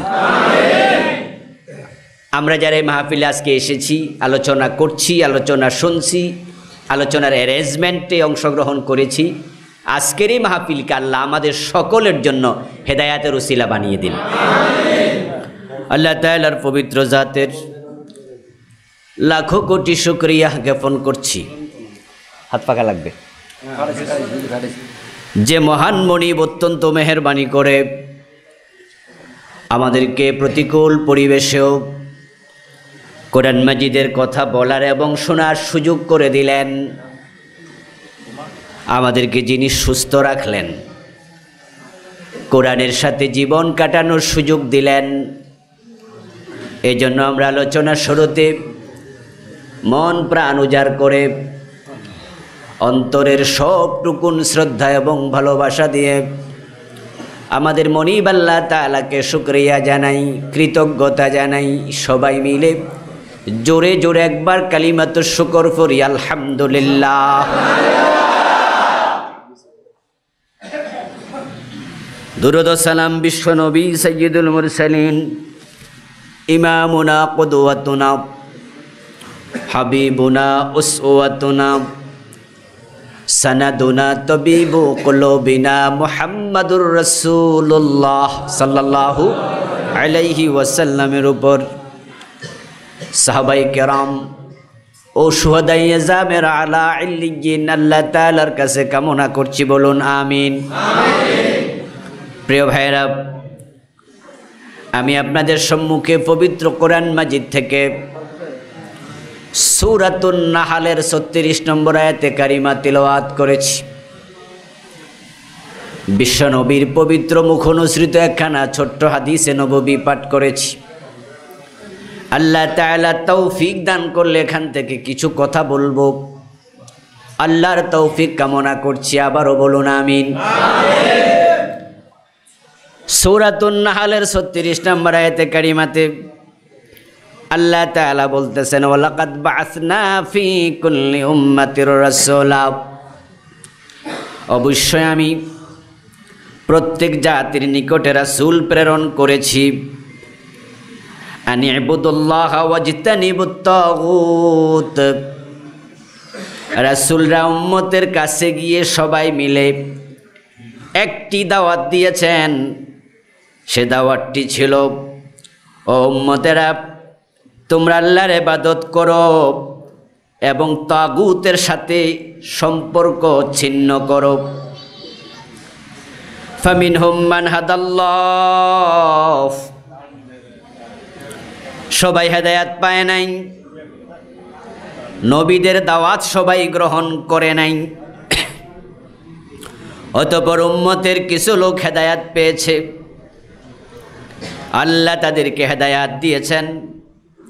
ওয়ামিনহুম মান হাক্কাত আলাইহিদ দালালা, উম্মতের মাঝে কিছু লোক যাদের জন্য পথভ্রষ্টতা আবশ্যক হয়ে গেছে, পথহারা হয়ে গেছে। যারা পথহারা হয়েছে, সীমালঙ্ঘন করেছে, ফাসিরু ফিল আরদ, তোমরা যারা ভালো মানুষ জমিনে সফর করে দেখো। ফানদুরু কাইফা কানা আকিবাতুল মুকাদ্দিবিন, সফর করো আর দেখতে থাকো এই মিথ্যাবাদীদেরকে আমি কি পরিণাম দিয়েছি, কি শাস্তি দিয়েছি। এ হচ্ছে আয়াতের সরল অনুবাদ। পৃথিবীতে অসংখ্য নবী এবং রাসূল এসেছেন। নবীদের সংখ্যা কত আমরা এটা জানি না। নবীদের প্রকৃত সংখ্যা জানেন একমাত্র কে? আল্লাহ। হ্যাঁ, কিন্তু নবীদের কর্মসূচি কি সেটা আমরা জানি।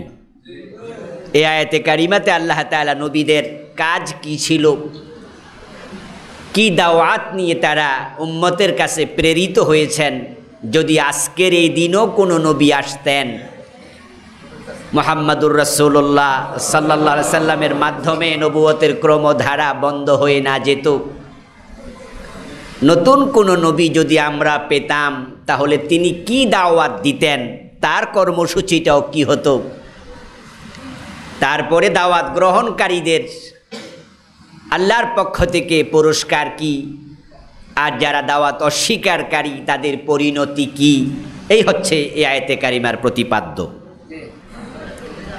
নবীর সংখ্যা আমরা জানি না, কিন্তু আমাদের দেশে একটি কথা বহুল প্রচলিত আছে যে নবী এবং রাসূলের সংখ্যা 1,24,000 বা 2,24,000। এই কথাটি আমরা ছোটকাল থেকে শুনে এসেছি। নবীর সংখ্যা কত প্রশ্ন করলে এখনও আমাদের দেশের আলেম ওলামারা এই জবাবটাই দেন যে 1 লক্ষ অথবা 2,24,000। এ বিষয়ে হাদিস পাওয়া যায়। এই হাদিস হচ্ছে খবরে ওয়াহেদ, অর্থাৎ এই হাদিসের সনদ মাশহুর বা মুতাওয়াতির পর্যায়ে নয়। হাদিসের বর্ণনাকারী একেবারে কম, যার কারণে ইয়াকিনের ক্ষেত্রে, বিশ্বাসের ক্ষেত্রে খবরে মুতাওয়াতির ব্যতীত হাদিস গ্রহণযোগ্য হয় না। নবীদের উপর ঈমান আনা নফল না ফরজ? ঈমানের মোট খুঁটি আছে কয়টা?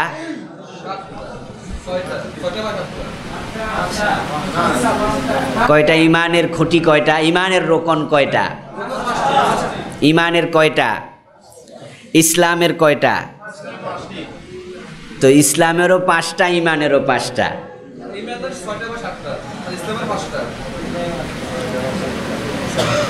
সব এলেম আমরা থেকে নেবেন, আমরাও কিছু নেই। প্রশ্ন কিন্তু দুটা, একটা হলো ঈমানের খুঁটি আর একটা ইসলামের খুঁটি।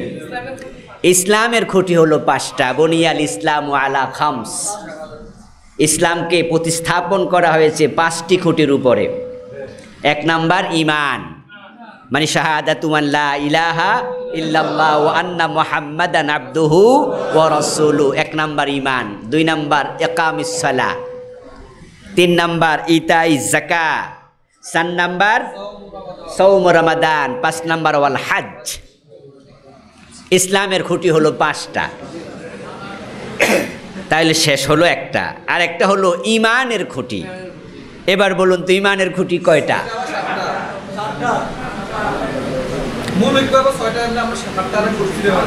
উনি ভালো ওয়াজ শিখে ফেলছে মাশাআল্লাহ, যেখান থেকে শুনেছে ভালো করে শুনেছে, এই জন্য উনি বলতে পারছে। আপনারা অনেকে বলতে পারছেন না, কনফিউশনে আছেন, কোনটা কই ফেসে পড়ি কইতে হবে না। যা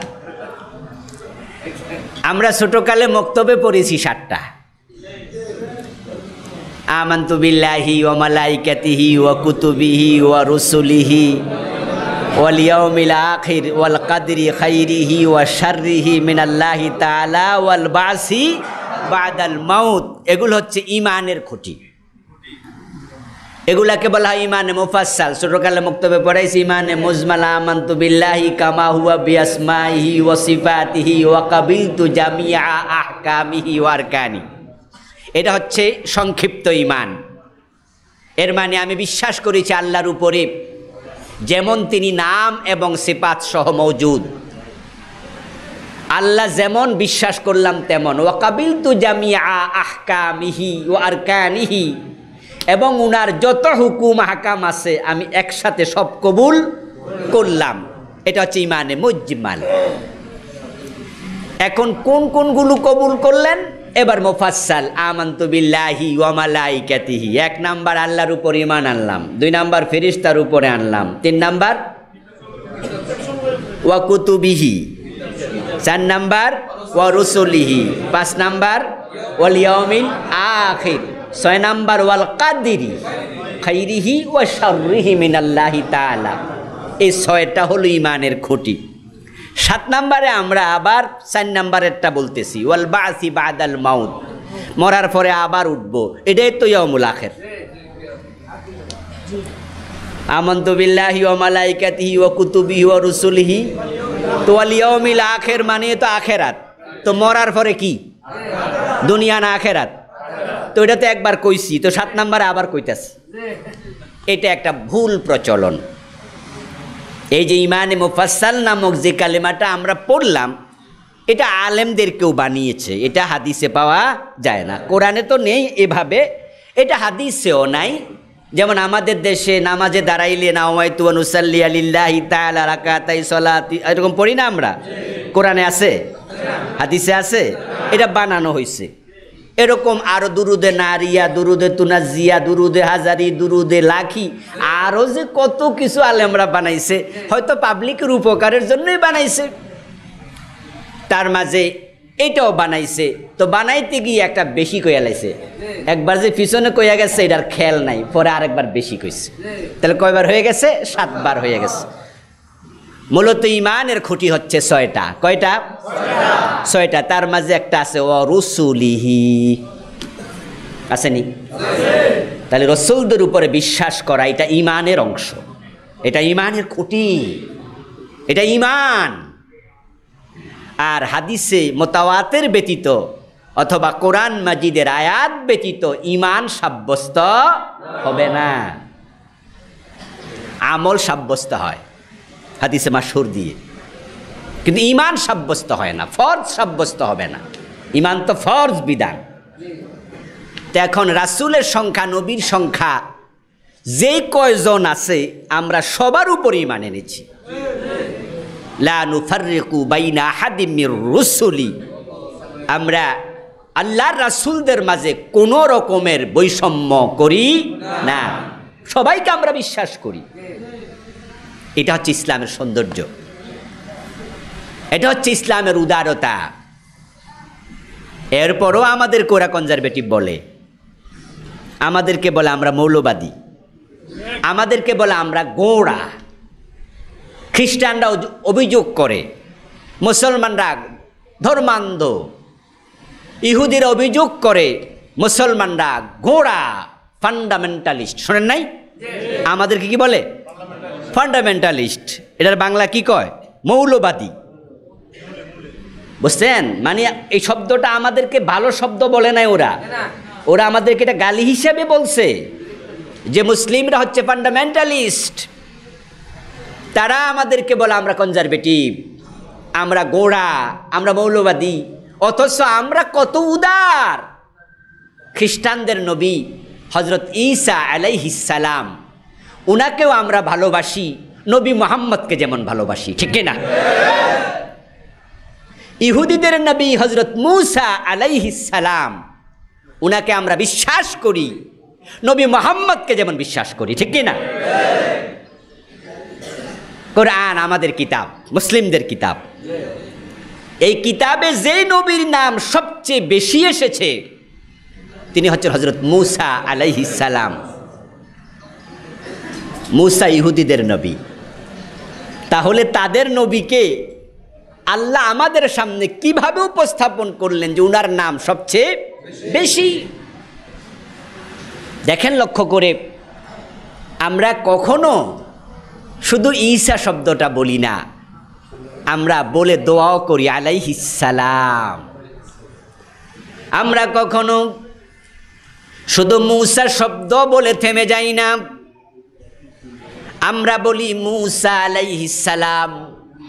মূসার জন্য আমরা দোয়া করি, ঈসার জন্য দোয়া করি। নবী মূসাকে, নবী ঈসাকে আমরা নবী মুহাম্মাদের মতোই ভালোবাসি, কিন্তু তারা আমাদের নবীকে ভালোবাসে নাকি আমাদের নবীর বিরুদ্ধে কথা বলে? খ্রিস্টানরা আমাদের নবীর কার্টুন আঁকে, ব্যঙ্গ কার্টুন।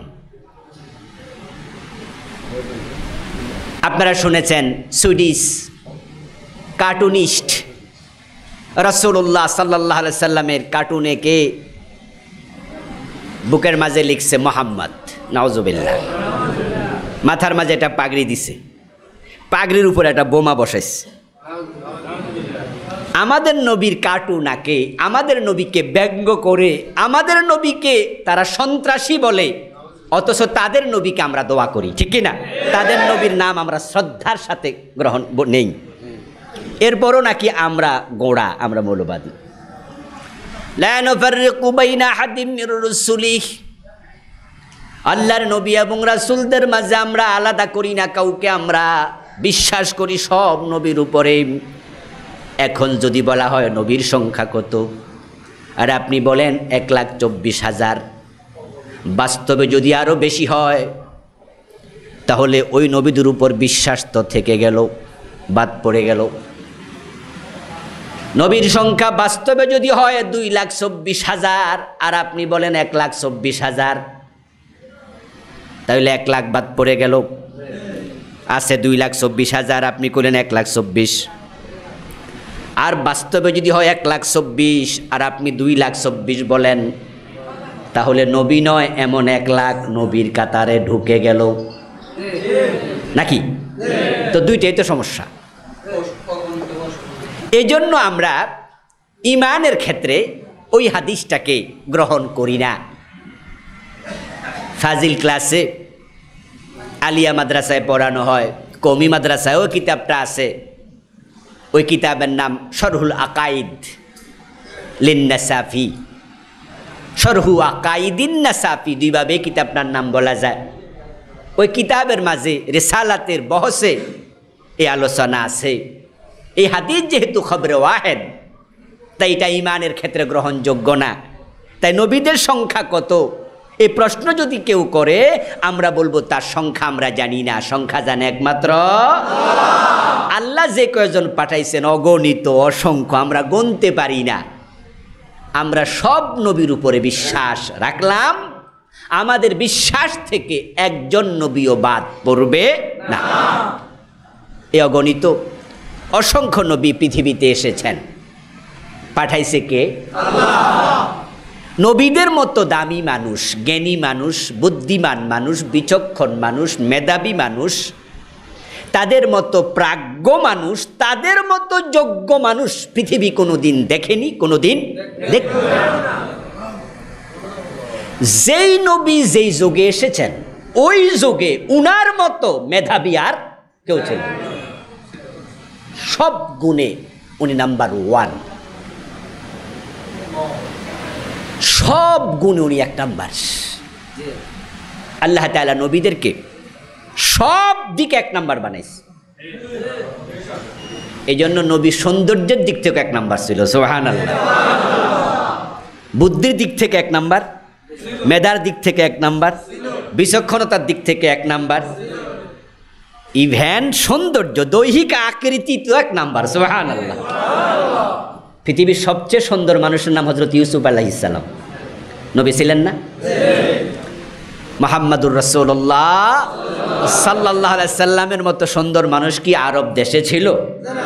জাবির ইবনে সামুরা রাদিয়াল্লাহু তাআলা আনহু বলেন, রাআইতুন নাবিয়্য সাল্লাল্লাহু আলাইহি ওয়াসাল্লাম ফি লাইলাতিন দিহিয়ানা ফাজআলতু আনজুরু ইলাইহি ওয়া ইলাল কামার। কবি নবীকে আমি একদিন রাতের বেলায়, পূর্ণিমার রাতে চাঁদ জলজল করে জ্বলছে, রাসূল আমার সামনে, আমি আল্লাহর হাবিবকে দেখলাম, ওয়া আলাইহি হুল্লাতুন হামরা, প্রিয় নবীর গায়ের মাঝে একটি লাল জুব্বা টাইপের কাপড়। আল্লাহর হাবিবকে দেখলাম, আকাশে চাঁদও আছে। আমি এবার কম্পেয়ার করতে থাকলাম। আমার কাছে বুঝে ওঠা কঠিন মনে হলো কে বেশি সুন্দর। চাঁদের দিকে একবার তাকাই, রাসূলের চেহারার দিকে একবার তাকাই, ফাইজান হুয়া আহসানু মিনাল কামার। কয়েকবার তাকানোর পরে আমি এই সিদ্ধান্তে উপনীত হয়েছি, রাসূলের চেহারা চাঁদের চেয়েও সুন্দর। এমন সুন্দর মানুষ কোনো নবী কালো ছিল না। কোনো নবীকে দেখলে যেন কেউ এমনটা মনে না করে যে আমি উনার চেয়ে সুন্দর। আল্লাহ সৌন্দর্যের দিক থেকেও নবীকে বানিয়েছেন 1 নাম্বার, সুবহানাল্লাহ। এই মেধাবী, জ্ঞানী, গুণী, পণ্ডিত, এত দামি দামি মানুষগুলোকে এই দুনিয়াতে উম্মতের কাছে পাঠানোর পিছনে আল্লাহ তাআলার একটি উদ্দেশ্য আছে না নাই? এই উদ্দেশ্যটা কি কম দামি না বেশি দামি? নবী যেমন বেশি দামি, উদ্দেশ্যটাও। আমার ভাইয়েরা, ব্যক্তির উপরে ডিপেন্ড করে ওই ব্যক্তির আগমনের গুরুত্ব। আপনাদের এই গ্রাম কি নাম? কান্দিরপাড়। আচ্ছা, এটা কোন থানায় পড়লো? সদর থানা, নোয়াখালী সদর না? নোয়াখালী সদরে ঢাকা থেকে আজকে কত লোক এসেছে, কুমিল্লা থেকে আসছে, ফেনী থেকে আসছে, কে আসলো কে গেল কেউ খবর রাখে না। আচ্ছা, যদি আজকে প্রধানমন্ত্রী শেখ হাসিনাই তো, তাইলে শুধুমাত্র নোয়াখালীর লোক না, পাশের জেলার লোকও খবর পাইত। শুধু পাশের জেলার লোক না, ঢাকার লোকেরাও জানতো।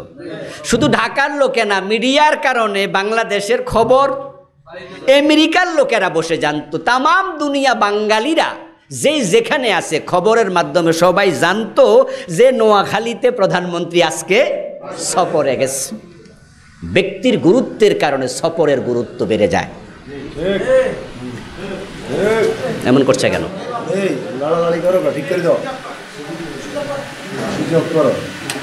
আচ্ছা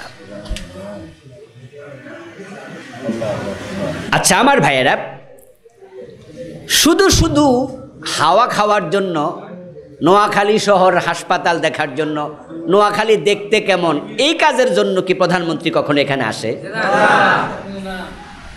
উনি আসবেন, অবশ্যই একটি গুরুত্বপূর্ণ সফর হওয়া লাগবে। আমার ভাইয়েরা, 1 কোটি টাকা বাজেট, এমন একটা ব্রিজ উদ্বোধন হবে নোয়াখালীতে, এটার জন্য প্রধানমন্ত্রীর সফর হবে না, ওটা এলাকার চেয়ারম্যান সাহেবরে বলা হবে যে আপনি উদ্বোধন করে নেন। 10, 20, 50 কোটি টাকা বাজেটের কোনো প্রকল্প উদ্বোধন হবে, তাহলে এমপি মহোদয় আসার সম্ভাবনা আছে। যদি সেটা 200 কোটি 300 কোটি টাকার বাজেটের হয়, তাহলে হয়তো ওই যে মন্ত্রণালয়, সংশ্লিষ্ট মন্ত্রণালয়ের মন্ত্রী আসতে পারে। আর সে বাজেট যদি 500 কোটি টাকা, 1000 কোটি টাকা, 10,000 কোটি টাকা, বিশাল মেগা প্রজেক্ট, তাহলে প্রধানমন্ত্রী আসার সম্ভাবনাও। ব্যক্তির গুরুত্বের সাথে নির্ভর করবে সফরের গুরুত্ব। পৃথিবীতে নবীদের মতো দামি কোনো মানুষ নাই। ওনারা যে দুনিয়া সফরে আসছে, উম্মতের কাছে আসছে, বুঝতে হবে গুরুত্বটা আসার অনেক বেশি, অনেক ইম্পর্টেন্ট একটি সফরে এসেছেন। কোন বিষয় নিয়ে তারা এসেছেন? আল্লাহ তাআলা বলছেন সব নবী একটি মাত্র মেসেজ নিয়ে এ পৃথিবীতে এসেছে। সেই মেসেজটা ছিল আনিবুদুল্লাহ ওয়াজতানিবুত তাগুত। ও দুনিয়ার মানুষ শোনো, তোমরা সবাই মিলে আল্লাহর ইবাদত করো এবং তাগুতের সাথে তোমাদের যত সম্পর্ক আছে সব সম্পর্ক বিচ্ছিন্ন করে দাও। আল্লাহর ইবাদত করো, তাগুতের সাথে সম্পর্ক বিচ্ছিন্ন করো। এই মেসেজ সব নবী এনেছেন।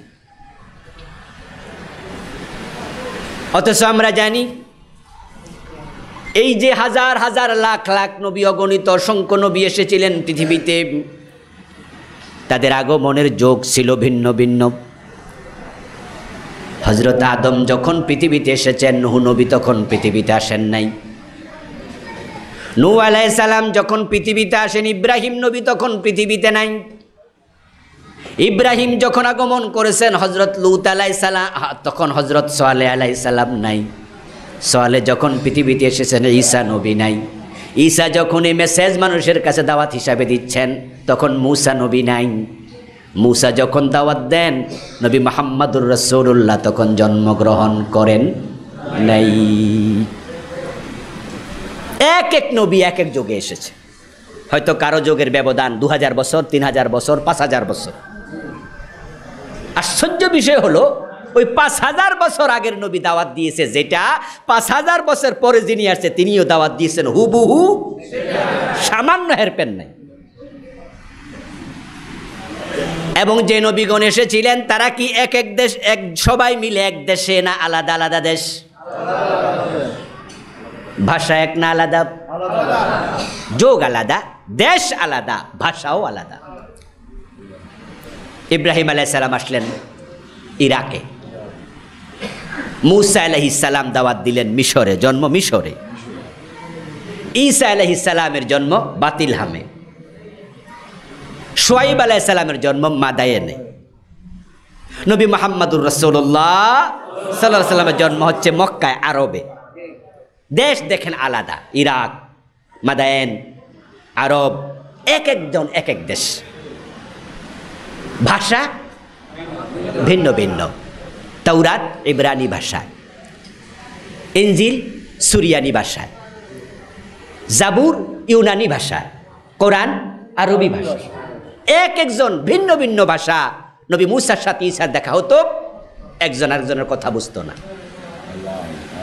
যে কাবা শরীফের সবচেয়ে বড় ইমাম যিনি, এখন ইমাম তো অনেকে আছে, তার মাঝে সবচেয়ে সর্বজন শ্রদ্ধেয় হচ্ছে আব্দুর রহমান আস-সুদাইস হাফেজাহুল্লাহ।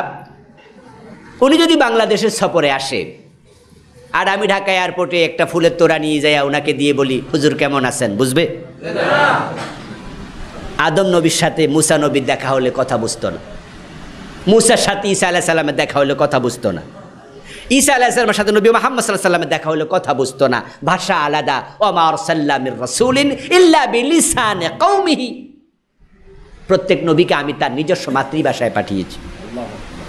ভাষার মিল নাই, দেশের মিল নাই, সময়ের মিল নাই, কিন্তু সব নবীর দাওয়াত একটা, দাওয়াতের মাঝে কোনো অমিল নাই। দাওয়াতের মাঝে কোনো অমিল নাই, একটা দাওয়াত দিয়েছেন সবাই। এটাই প্রমাণ করে সব নবীকে পাঠিয়েছেন কয়জনে? তিনি কে? আল্লাহ পাঠিয়েছেন। এটাই প্রমাণ করছে কেউ কাউকে দেখেনি, দাওয়াত অভিন্ন। এই দাওয়াতটা কত গুরুত্বপূর্ণ, এবং এই দাওয়াতটা যারা গ্রহণ করেছে তারাই জান্নাত পেয়ে গেছে। সুবহানাল্লাহ। আমরা তো জান্নাত পেতে চাই নাকি? এই দাওয়াত গ্রহণ না করলে জান্নাত নাই। যদি আপনি এই মেসেজটা গ্রহণ করেন তাহলে আপনার জান্নাত নিশ্চিত। মেসেজটা গ্রহণ করুন, জান্নাত নিশ্চিত। এই মেসেজ যদি আপনি গ্রহণ না করেন, আপনি নামাজ রোজা হজ যাকাত করেও জান্নাত পাবেন না। আমার আগের বক্তা ভিন্ন আঙ্গিকে কথা বলেছেন, কিন্তু কথার সাথে কথা মিলে যাবে। আমাদের দেশে অসংখ্য নামাজি আছে, রোজাওয়ালা, হজওয়ালা, জাকাতওয়ালা আছে, যারা ঈমানওয়ালা না। রাসূলরা যে মেসেজ দিয়েছেন সেটা ঈমানের দাওয়াত দিয়েছেন, ঈমানের মেসেজ। তোমরা ইবাদত করো আল্লাহর। এখন ইবাদত যদি আপনি আল্লাহর করতে চান তাহলে আপনাকে আরেকটা কাজ করতে হবে, ওয়াজতানিবুত তাগুত। আমাদের দেশের লোকেরা এখানে পেছ লাগাইয়া দিচ্ছে, ইবাদত করতে রাজি কিন্তু তাগুতের সাথে সম্পর্ক ছিন্ন করতে রাজি না। হাজার হাজার লাখ লাখ লোক। রাসূলদের দাওয়াত ছিল একটি, দাওয়াতের অংশ ছিল দুটি। যেমন আমরা কালেমা পড়ি, কালেমাই শাহাদাত, আশহাদু আল্লা ইলাহা শেষ না আরো আছে, ও আশহাদু আন্না মুহাম্মাদান আবদুহু ওয়া রাসূলুহু। কোনো ব্যক্তি যদি আশহাদু আল্লা ইলাহা ইল্লাল্লাহ, আল্লাহ ছাড়া কোনো ইলাহা নাই, আমি এ সাক্ষ্য দিচ্ছি, অতটুকু মানে, কিন্তু মুহাম্মদ আল্লাহর রাসূল এটা মানে না, লোকটা মোমেন না কাফের? তো প্রথমটুকু না মানলো, এ মানার দাম নাই। আমরা যদি চৈত্র মাসে রোজা রাখি, চৈত্র মাসে রোজার দিন তো 15-16 ঘন্টাও হয়। আচ্ছা, একজন লোক 16 ঘন্টা রোজা রাখবে, এটা হচ্ছে রোজার দাবি। সুম্মা আতিম্মুস সিয়ামা ইলাল লাইল, ফজর থেকে সূর্য ডুবা পর্যন্ত রোজা রাখো। লোকটা হিসাব করলো, করে 8 ঘন্টা রোজা রেখে তারপর ইফতার করে নিল, অর্ধেক রোজা রেখেছে। বলুন তো রোজাটা হয়েছে না বাতিল? অর্ধেকের কোনো দাম নাই।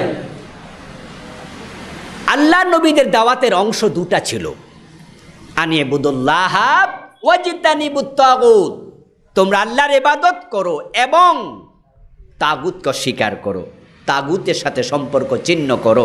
এবং শব্দ প্রমাণ করে আগে একটা মেসেজ আছে, পরে আরেকটা মেসেজ আছে। আল্লাহর ইবাদত সবাই করছে। আমার ভাইয়েরা যারা কাদিয়ানি, তারা ইবাদত করে কার? প্রশ্ন করলে তারাও বলবে আল্লাহর। রাফিজি, শিয়া, কাদেরিয়া, জাবরিয়া, মাইজভান্ডার, আটরশি, দেওয়ানবাগ, সুরেশ্বর, কুতুববাগ, আরও কত বাগ আছে। আপনি যাদেরকে প্রশ্ন করুন ও মিয়ারা ইবাদত কার করেন, সবাই মিলে বলবে আল্লাহর। ঠিক আমাদের দেশে যত লোক আছে মুসলমান, আপনি জিজ্ঞাসা করবেন সবাই বলবে ইবাদত করি আল্লাহর। আল্লাহর হাবিব সাল্লাল্লাহু আলাইহি ওয়াসাল্লাম বলেছেন, তাফতারিকু উম্মতি আলা 73 মিল্লাতান, এই যে কালেমা পড়া আমার এই উম্মতগুলো তারা 73 দলে ভাগ হবে।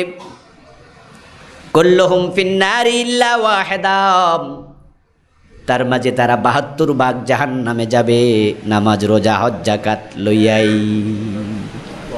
আমার উম্মত, রাসূলের উম্মত বলতে কি হিন্দু বোঝায় নাকি, ইহুদি খ্রিস্টান বোঝায় নাকি? আমার উম্মত 73 দল হবে, তার মাঝে 72 দল জাহান্নামী হবে।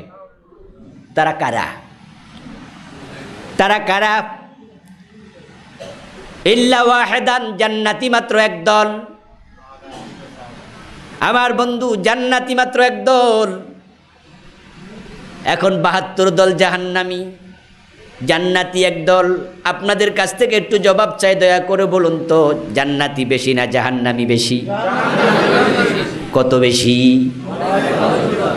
73-এর মাঝে 72, কত বেশি? এখন বাংলাদেশে যত মুসলমান আছে, মোটামুটি 17 কোটি মুসলমান ধরেন। এই 17 কোটি মুসলমানের বাড়ির যদি যাইয়া এরকম প্রশ্ন করা হয় জাহান্নামীদের দলে কে কে আছেন, হাতলা দিব কয়জনে? না দিব। সবাই বলবো আমরা জান্নাতীদের দলে আছি। আপনি হয়তো আশ্চর্য হচ্ছেন, আপনি বলবেন যে হুজুর এই লোক তো গাঁজা খায়, বিড়ি টানে, 5 ওয়াক্ত নামাজের 1 ওয়াক্ত পড়ে না, বরং ফিসল খাইয়া পড়লো পশ্চিম দিকে পড়ে না। আপনি ওর কাছে যাবেন, যাই বলবেন বেহেশতে যাইবা না? হ্যাঁ, মুসকি মুসকি হাসি দিয়া কইব, আরে মেয়ে এটা তো কত আগে কনফার্ম করে রাখছি। কারণ সে এমন ফিরের হাতে মুরিদ হইছে যে ফির মুরিদ হওয়ার পরে কানে কানে কয়ে দিছে, আমার কাছে মুরিদ হলে নামাজ কালাম লাগে না। আগে নামাজ পড়তো, ফিরের মুরিদ হওয়ার পরে নামাজ পড়া ছেড়ে দিছে। এমন মুরিদও বাংলাদেশে আছে, আর পড়ে না। একসময় আমার গাড়ি চালাতো, এখন সে সৌদি আরবে চলে গেছে চাকরি করে। আমার 8-10 বছর একসাথে আমার সাথে ছিল। তো আমার ড্রাইভার সাহেব একদিন আমার বলতেছে, আমরা কাছাকাছি থাকি, সাভারে ছিলাম তখন, বললো হুজুর এ গত জুমে একটা ঘটনা ঘটছে। আমি বললাম কি ঘটনা ঘটছে? বলে আমি যে গাড়ি গ্যারেজে কাজ করাই, গ্যারেজের পাশে যে মসজিদটা, আমি কই হ্যাঁ, রেডিও কলোনি মসজিদে জুমার নামাজ পড়বো, গাড়ি কাজ করাচ্ছি, আর মাঝে আজান হলো। আজান হওয়ার পর আমি মসজিদের দিকে রওনা দিলাম। ওখানে এক বাড়িওয়ালা, তারা 2 ভাই। দেখলাম এক ভাই, তাদের 2 জনের একজন বাড়ির দিকে চলে যাচ্ছে আজানের পরে। তা আমি চিনি, পরিচয় আছে, সালাম দিলাম। সালাম দিয়ে কইলাম যে চাচা মসজিদে যাবেন না? মানে আজানের পরে উল্টা যাচ্ছেন কেন? এখন তো ওই দিকে না যাওয়ার কথা। এজন্য আমি কইলাম যে মসজিদে যাবেন না। কৌনি আমার কিছু জবাব না দিয়ে আঙ্গুলটা আকাশের দিকে তুলে এরকম করে করে করতেছে, এরকম করে আর হাঁটে, এরকম করে হাঁটতে হাঁটতে চলে গেছে। আমি কিছু বুঝে উঠলাম না। মসজিদে গিয়ে নামাজ পড়লাম। নামাজ পড়ে মসজিদে উনার ভাইরে পাইলাম, ওরা 2 ভাই। তো উনার ভাইরে পেয়ে আমি বললাম যে চাচা নামাজের পর আপনার সাথে আমার একটু কথা আছে, একটু থাকেন।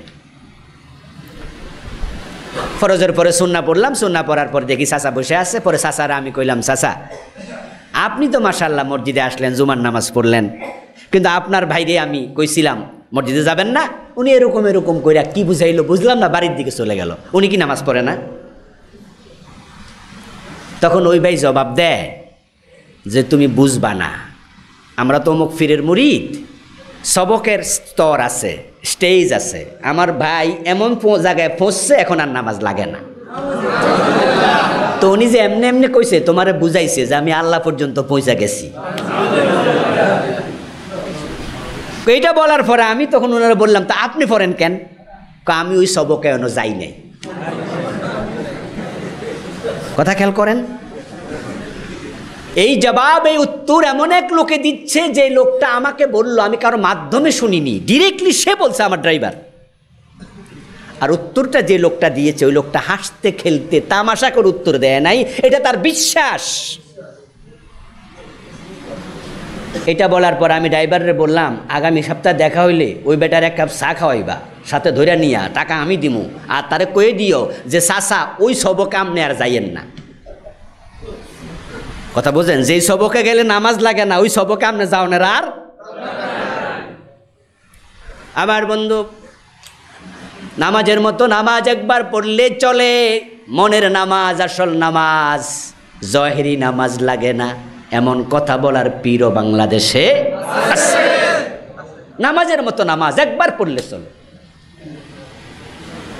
দলিল কি? এই যে এক পর্যায়ে গিয়ে আর ইবাদত করা লাগবে না, নামাজ রোজা লাগবে না, এর পক্ষে কিন্তু কোরআনে দলিল আছে।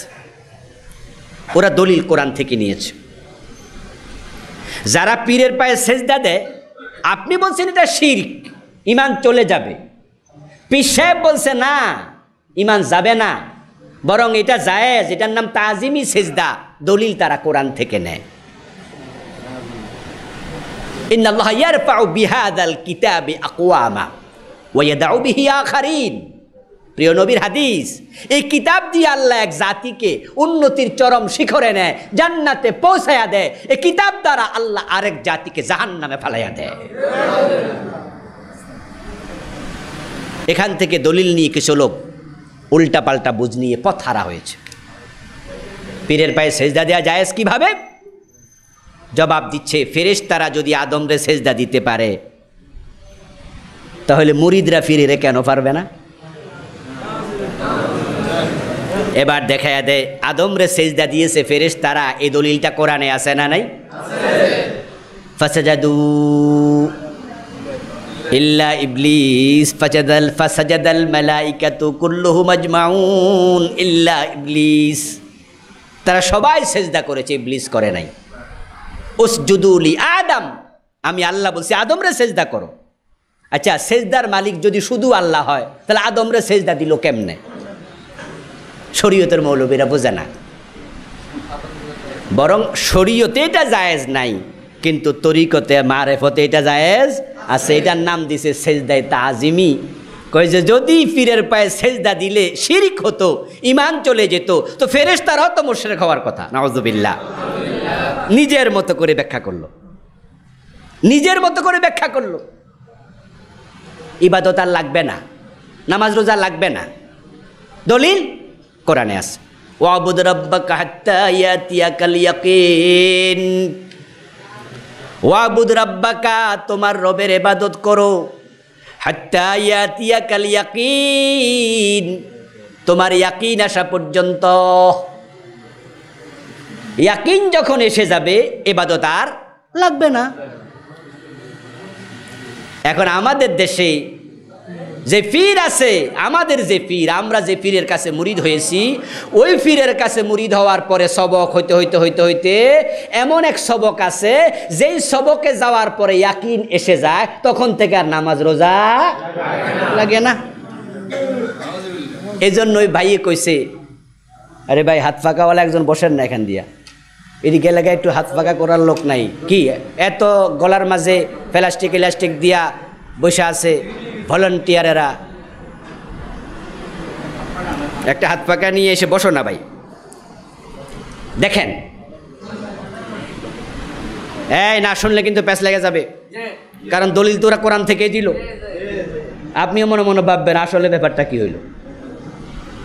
ব্যাপার হলো কোরআন এবং সুন্নাহ। আমরা যখন কোথাও বুঝবো না, নীতি কি? নীতি হলো কোরআন যখন পড়তে গিয়ে কোথাও বুঝ আসবে না, তখন এটা আপনাকে খুঁজতে হবে এ বিষয়ে রাসূলুল্লাহ কি ব্যাখ্যা করেছেন। যখন রাসূলের হাদিসে ব্যাখ্যা পাবেন না খুঁজে, তখন আপনি খুঁজবেন যে সাহাবায়ে কেরাম এর ব্যাখ্যা কি করেছেন।